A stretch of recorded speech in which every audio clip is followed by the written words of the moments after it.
नमस्कार दोस्तों, स्वागत है आप सभी का एचपी एग्जाम फेयर्स में। आज हम अपनी रीजनिंग सीरीज का लेक्चर 5 स्टार्ट करेंगे, जिसमें हमारा टॉपिक है सिटिंग अरेंजमेंट। मैं आपको सिटिंग अरेंजमेंट के कुछ इंपॉर्टेंट क्वेश्चंस कराने वाला हूं इस वीडियो में। चलिए आज की क्लास को शुरू करते हैं। हमारा पहला क्वेश्चन है, A B C D E F और जी एक वृत्त के गिर्द केंद्रमुख बैठे हैं। सी और ए के बीच एफ है, ए के दाएं दूसरा बी है, बी का निकटतम पड़ोसी जी नहीं है, तो ए का निकटतम पड़ोसी ई नहीं है। तो सबसे पहले तो हमें फिगर बनाना है, फिर हम स्टेटमेंट, पहले एक स्टेटमेंट लेंगे, फिर दूसरी, फिर तीसरी, वैसे वैसे हम उसका यूज़ करेंगे और एक फिगर बनाएंगे। अगर आपका फिगर बन गया तो आपको इससे रिलेटेड जो भी क्वेश्चन आने वाले हैं आप इजीली सॉल्व कर लोगे। तो वैसे तो जो सिटिंग अरेंजमेंट का रहता है इससे 5 क्वेश्चन होते हैं। जैसे आपने फिगर बना लिया, 5 क्वेश्चन इसका अटैच होते हैं। तो अगर आपका फिगर गलत बन गया तो समझो 5 के 5 क्वेश्चन गलत हो जाएंगे, और अगर फिगर सही बन गया तो 5 के 5 क्वेश्चन आपके सही हो जाएंगे, 5 नंबर आपको बड़ी आराम से मिल जाएंगे। तो सबसे पहले क्या है, एक बोल रखा है एक वृत्त है, यानी एक सर्कल है। तो सर्कल बना लेते हैं। बंदे कितने हैं? 1 2 3 4 5 6 और 7 बंदे हैं। तो 7 बंदे बैठे, 1 2 3 4 5 6 और 7। तो अब इसमें क्या क्या बोल रखा है, जो जैसे जैसे बोल रखा है हम वैसे वैसे करते जाएंगे। तो सबसे पहले इसमें बोला था ये 7 बंदे एक वृत्त के गिर्द केंद्रमुख बैठे हुए हैं, यानी जो सेंटर को बैठे हुए हैं, सेंटर को जैसे सेंटर की साइड इनकी फेस की वो है पोजीशन। तो सी और ए के बीच एफ है। पहली स्टेटमेंट ले ली हमने, सी और एफ के बीच में ए है, ठीक है। सी और ए के बीच में एफ है, तो ये सी हो गया, ये ए हो गया, और इसके बीच में एफ है। तो यही बोला था, सी और ए के बीच में एफ है, सी और ए के बीच में एफ है। तो हमने वैसा बना लिया। फिर अगली स्टेटमेंट क्या बोला है, ए के दाएं दूसरा बी है। तो ए के दाएं दूसरा बी है, यानी ए अगर यहाँ पर है तो दायां कहाँ होगा इसका? दायां किधर होगा? दायां होगा इस तरफ, दायां इस तरफ होगा, ठीक है। अगर सेंटर की तरफ बैठा हुआ है ना, ये सेंटर की तरफ बैठा हुआ है इस साइड को, तो इसका दायां कहाँ? इस तरफ होगा, राइट हैंड तरफ। तो इस साइड यहाँ बी होना चाहिए, ठीक है। इसने बोला ए के दाएं दूसरा बी है, तो बी यहाँ पर होना चाहिए। तो हमारा जो स्टार्टिंग में हमने स्टेटमेंट ली थी, ये हमारी इस साइड को नहीं बनेगा, ये सी और एफ इस साइड नहीं होगा, सी इधर होगा और एफ इधर होगा, ठीक है। तो यहाँ से इसको हटा देते हैं। अब देखिए, पहली स्टेटमेंट थी सी और ए के बीच में एफ है, सी और ए के बीच में एफ है, पहली वाली अब हमारी ठीक होगी। पहले हमने जिस साइड डाला था उस साइड ये नहीं बैठ रहा था, तो हमें दूसरे स्टेटमेंट से पता लगा। अब बोला ए के दाएं दूसरा बी है, तो ए ये रहा, ए के दाएं कौन सा? ए सेंटर की तरफ को बैठा हुआ है ना, तो दायां उसका राइट हैंड इस तरफ होगा। तो ए के दाएं दूसरा बी है, तो पहला और दूसरा, ए के दाएं दूसरा बी है, तो यहाँ पर बी है, ठीक है। अब हम अगली स्टेटमेंट देखते हैं, ये भी होगी हमारी, ए के दाएं दूसरा बी है। अगला क्या लिखा है, बी का निकटतम पड़ोसी जी नहीं है। तो जो बी है यहाँ पर जी नहीं होगा, ठीक है, यहाँ पर भी जी नहीं होगा और यहाँ पर भी जी नहीं होगा। इसने बोला बी का निकटतम पड़ोसी जी नहीं है, यानी बी के अगल बगल में जी नहीं है, ठीक है, यहाँ पर और यहाँ पर जी नहीं होगा। फिर क्या बोला है, तो ए के निकटतम पड़ोसी ई नहीं है।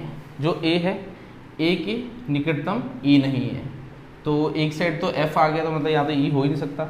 और जो ई वाली पोजीशन है यहाँ पर ई भी नहीं होगा, ठीक है, यहाँ पर ई भी नहीं होगा, ना यहाँ पर जी होगा ना यहाँ पर ई होगा, ठीक है, क्योंकि इसने बोला ए के निकटतम ई नहीं होगा, ए के निकटतम पड़ोसी ई नहीं होगा। तो इस साइड तो एफ था तो ई तो होगा नहीं, मतलब इस साइड भी ई नहीं होगा, दोनों साइड ई नहीं होगा। अब हमें क्या, हमारे पास क्या क्या बचे, हमें पता है इस पोजीशन में ई और जी तो नहीं आएंगे, बाकी 4 हमारी फिल है। बी देखिए, बी हमारी फिल है, ए भी फिल है, एफ भी फिल है, सी भी फिल है। अब हमें पता है इस पोजीशन में ई और जी तो आएंगे नहीं, ई और जी नहीं आएंगे, तो बचा कौन सा? डी बचा, तो सीधी बात है डी इधर आएगा, ठीक है। ई और जी यहाँ पर नहीं आएंगे क्योंकि इसमें बोल रखा था। अब हमारा डी भी फिल हो गया, ठीक है।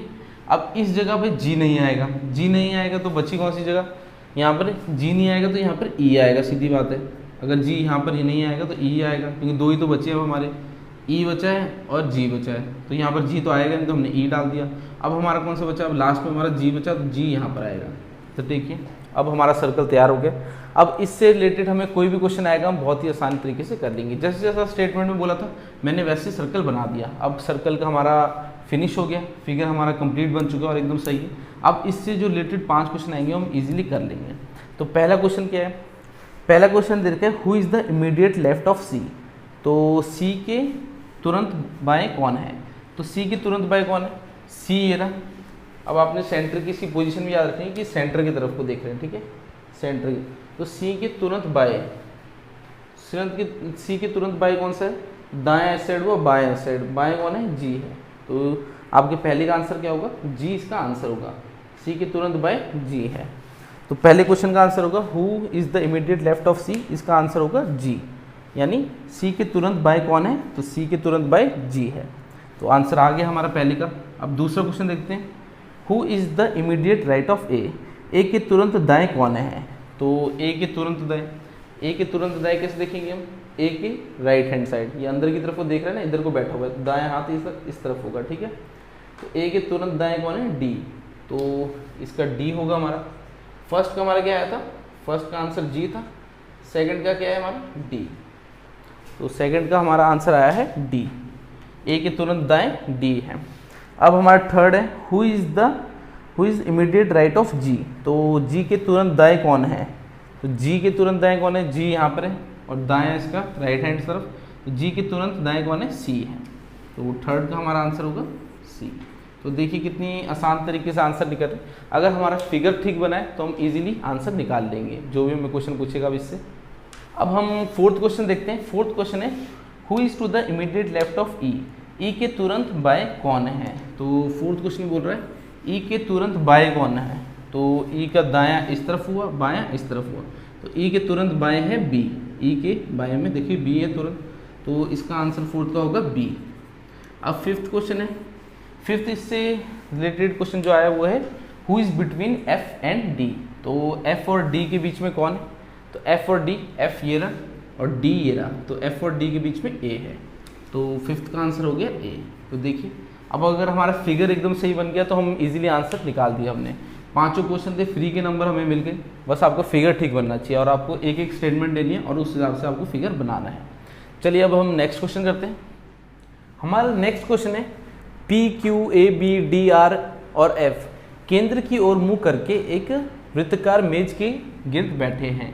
आर डी के बाएं को दूसरा नहीं है, डी बी के बगल में नहीं बैठा है, ए एफ के दाएं को तीसरा है, बी एफ के बाएं को दूसरा है, क्यू बी या एफ के बगल में नहीं बैठा है। तो सबसे पहले तो हम फिगर बनाएंगे और एक एक स्टेटमेंट लेंगे, उसकी हेल्प से फिगर बनाएंगे। तो टोटल बंदे कितने, 1 2 3 4 5 6 7। तो सर्कल बनाते हैं, इसने बोला एक सर्कल है और 7 बंदे बैठे हैं, 1 2 3 4 5 6 7। और कैसे बैठे, ये सर्कल के अंदर वाली पोजीशन को बैठे हुए, जो उनका फेस है वो अंदर की साइड को है, ठीक है। तो इस साइड को बैठे, अंदर की साइड को करके फेस। अब हम स्टेटमेंट देखते हैं क्या क्या दे रखी है, एक एक स्टेटमेंट लेंगे। तो पहली है, आर डी के बाएं को दूसरा नहीं है। तो पहली वाली स्टेटमेंट लेते हैं, आर डी के बाएं को दूसरा नहीं है। तो मान लेते हैं डी को ये मान लेते हैं, मान लो ये डी है, ठीक है। तो जो आर है वो डी के बाएं को दूसरा नहीं है। तो डी का बायां कौन सा हुआ, दायां ये हुआ, देखिए अंदर की साइड को बैठा है ना, तो दायां ये हुआ, बायां इस साइड को हुआ, तो बाएं को दूसरा नहीं है। तो डी के बायां और दूसरा कौन सा हुआ, 1 2, बायां ये, तो यहाँ पर आर नहीं होगा, ठीक है, आर यहाँ पर नहीं आएगा। इसने बोला आर डी के बाएं दूसरा नहीं है, तो डी के बाएं आर दूसरा नहीं है। तो हमने फिगर पहले वाली स्टेटमेंट कर ली। अब दूसरी देखते हैं, डी बी के बगल में नहीं बैठा है। तो जो डी है वो बी के बगल में नहीं बैठा, इसका मतलब क्या हुआ, यहाँ पर बी नहीं आएगा ना ही यहाँ पर आएगा, ठीक है। तो बी यहाँ पर भी नहीं होगा, बी यहाँ पर भी नहीं होगा, क्योंकि जो डी है वो बी के बगल में नहीं बैठा। तो हमने मान लिया था कि डी इधर बैठा, तो बी इसके अगल बगल में नहीं होगा। अब एक और स्टेटमेंट देखते हैं, ए एफ के दाएं को तीसरा है। तो जो ए है वो एफ के दाएं को तीसरा है। तो अगर मान लो ऐसे कुछ बैठे हुए हैं बंदे, तो जो एफ है ए एफ के दाएं को तीसरा है, ठीक है। तो एफ का दायां 1 2 3, तो यहाँ पर ए होगा, ठीक है। जो ए है वो एफ के दाएं को तीसरा बैठा हुआ है, तो तीसरी जगह पे लिखा मैंने। फिर क्या लिखा है, बी एफ के बाएं को दूसरा है। तो जो बी है वो एफ के बाएं को दूसरा है, तो यहाँ पर बी आ गया। तो अब हम इसको f को यहाँ पर ले लेते हैं कहीं पर। मान लो अगर हम f को यहाँ पर लेते हैं, तो एफ के दाएं को तीसरा ए। हम इसको चेंज भी कर सकते हैं, पहले हम इसमें टेबल पे जो ये बैठे हैं यहाँ पर लगा रहे हैं, अगर कहीं हमारी स्टेटमेंट नहीं बैठ रही तो हम चेंज कर देंगे उसको, ठीक है। तो एफ हमने यहाँ ले लिया, अब ए था वो दाएं को तीसरा बैठा था, तो एफ का दायां को तीसरा कौन सा हुआ, 1 2 3, तो यहाँ पर ए यहाँ पर आ गया, ठीक है, ए यहाँ पर आ गया। फिर बोला था बी एफ के बाएं को दूसरा बैठा है, तो एफ ये रहा, एफ का बायां दूसरा कौन सा हुआ, 1 2, बाईं साइड ये हुई ना, तो यहाँ पर बी बैठा है, तो जैसे जैसे बोल रहा है। अब आगे क्या बोल रहा है, क्यू बी या एफ के बगल में नहीं बैठा, तो जो क्यू है वो बी के बगल में भी नहीं होगा, यहाँ पर भी नहीं होगा, ना ही यहाँ पर होगा, और एफ के बगल में भी नहीं होगा, तो एफ ये बैठा हुआ है, तो यहाँ पर क्यू नहीं होगा और यहाँ पर भी नहीं होगा, ठीक है। अब हमें टोटल कितने थे, टोटल थी कि P Q A B D R F, ठीक है। तो डी हमने भर दिया, डी भर गया, एफ हमने भर दिया, ए हमने भर दिया, बी हमने भर दिया। अब देखिए यहाँ पर बोला था क्यू और आर दोनों नहीं आएंगे, तो क्यू और आर यहाँ दोनों नहीं आएंगे, तो बचा कौन, पी बचा, तो सीधी बात है पी यहाँ पर आएगा। अब यहाँ क्या बोला है, यहाँ क्यू नहीं आएगा, तो अभी बचे कौन कौन से, पी भी भर गया, अब क्यू और आर बचे, क्यू तो यहाँ आएगा ही नहीं आएगा, तो यहाँ पर आर आएगा। अब बचा कौन है, आर हमने भर दिया, बचा क्यू है, तो क्यू कहाँ आएगा, क्यू यहाँ पर आएगा। तो अब हमारा जो सर्कल है वो बन गया, सबकी पोजीशन पता लग गई कौन कहाँ बैठा हुआ है। अब जो भी इससे 5 क्वेश्चन आएंगे हम इजीली कर लेंगे, तो जैसे जैसे स्टेटमेंट दी थी वैसे वैसे मैंने बना दिया। थोड़ा सा कॉम्प्लिकेटेड था, थोड़ा मुश्किल क्वेश्चन था, मगर आपने जैसे जैसे आपको स्टेटमेंट दिए वैसे वैसे आपको फिल करते जाने। बाकी ऐसे भी लिखना है कि कौन सा कहाँ नहीं आएगा, वो भी आपको हेल्प करेगा, क्योंकि यहाँ मैंने देखा कि क्यू और आर नहीं आएंगे, तो बच्चा पी था, तो पी मैंने लिख दिया, पी यहाँ पर आना था, फिर उससे जो पूरा ये सर्कल था ये बन गया। अब हम क्वेश्चन देखते हैं, who is sitting second to the right of P, P के दाएं को दूसरा कौन है, तो पी के दाएं को दूसरा कौन है, पी के दाएं को दूसरा है 1 2, दाएं इस तरफ हुआ तो डी, तो फर्स्ट का जो आपका आंसर है वो है डी, ठीक है। पी के दाएं को दूसरा कौन है, पी के दाएं को दूसरा है डी। सेकंड क्वेश्चन है हमारा, who is sitting immediate left of F, तो एफ के इमीडिएट लेफ्ट में कौन बैठा है, यानी बाईं साइड कौन बैठा है, पी बैठा हुआ है, तो सेकंड का आंसर हो गया पी, सेकंड का पी है, फर्स्ट का आंसर था डी। थर्ड का आंसर, थर्ड क्वेश्चन है, who is sitting immediate right of D, तो जो डी है उसके दाईं बगल में कौन बैठा है, तो डी के दाईं बगल में बैठा है क्यू, तो इसका आंसर हो गया क्यू, ठीक है। डी के दाईं साइड इमीडिएट राइट कौन बैठा है, वो बैठा है क्यू। अब फोर्थ क्वेश्चन है, फोर्थ क्वेश्चन बोला है what is the position of D with respect to B, यानी बी के संबंध में डी का स्थान कौन सा है, तो बी यहाँ पर है। अगर हम राइट साइड से देखें तो 1 2 3, तो तीसरा स्थान है डी का। अगर बाएं से देखेंगे तो 1 2 3 4, चौथा स्थान है डी का। तो जो आपका इसमें ऑप्शन होगा फोर्थ में वही आंसर होगा, आपको उस हिसाब से करना है। अगर आपको ऑप्शन में दे रखा है कि दाएं से तीसरा तो वो आंसर होगा, अगर ऑप्शन में दिया होगा बाएं से चौथा तो वो आंसर होगा, ठीक है। तो बी के रिस्पेक्ट में डी कौन सा है, अगर दाएं से देखोगे तो तीसरा है, बाएं से देखोगे तो चौथा है, तो ऑप्शन के हिसाब से देख लेना इसमें आंसर। अब फिफ्थ है हमारा, फिफ्थ है who is sitting immediately right of Q, तो क्यू की दाएं बगल में कौन बैठा है, तो क्यू के दाएं बगल में ए बैठा हुआ है, ठीक है। क्यू ये रहा, क्यू का फेस अंदर की साइड को है, तो दाईं तरफ कौन बैठा है, राइट हैंड साइड ए बैठा हुआ है, तो इसका आंसर होगा ए। तो देखिए अगर आपका सर्कल बन गया, एक बार आपको बस सर्कल बनाने में टाइम लगेगा, बाकी जो क्वेश्चन होंगे उससे अटैच 5 जो क्वेश्चन होंगे वो आप इजीली कर लोगे। बस सर्कल में जो मेन टाइम लगता है वो सर्कल में लगता है। अगर ये चीज़ आपकी गलत बन गई तो आपके सारे आंसर गलत हो जाएंगे, तो 5 के 5 नंबर चले जाएंगे। अगर ये चीज़ अगर सही बन गई तो आपको 5 के 5 नंबर इजीली मिल जाएंगे। हर साल इंडिया में एसएससी की हज़ारों पोस्ट आती है, बट मैक्सिमम स्टूडेंट्स पेपर की सही नॉलेज ना होने की वजह से एग्जाम में अच्छा स्कोर नहीं कर पाते हैं। आपकी प्रिपरेशन को बेहतर करने के लिए हम लाए हैं complete study material based on latest pattern, जहां आपको एसएससी के सभी एग्जाम्स का कंप्लीट सिलेबस मिलता है, ताकि आपको और कोई सोर्स फॉलो करने की जरूरत ना पड़े।